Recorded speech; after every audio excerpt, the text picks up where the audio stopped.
இப்போ வந்து பார்த்தீங்கன்னா பேக் பெயினுக்கு வந்து ரிஃப்ளெக்ஸாலஜிஸ்ட்ல லம்பார் சேக்கரல்ல வந்து அழுத்தம் கொடுக்குறது. அழுத்தம் கொடுக்கும்போது எந்த இடத்துல வலி இருக்கா அதை பொறுத்து எந்த பகுதி பாதிக்கப்படுதுன்னு டயக்னோஸ் பண்ணுறதுக்கு இது பயன்படும்.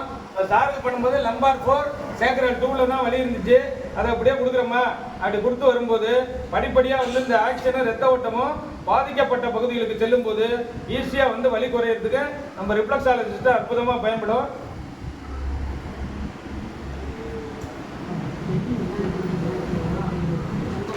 இப்போ நின்று சார் எழுந்து பாருங்க, ஏந்திரிங்க. இப்போ எப்படி இருக்கு?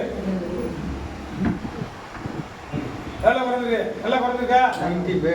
ஆமாம். இப்போ பார்த்தீங்கன்னா 90% வந்து பெயின் ரிலீஃப் ஆகிட்டு 1 நிமிஷம் ட்ரீட்மெண்ட்டில் reflexology treatment and training centre, Anna Nagar, Chennai. Doctor Ravichandran 9444641062. Reflexology treatment எடுப்பதற்கும் பயிற்சி பெறுவதற்கும் அணுகவும். நன்றி, வணக்கம்.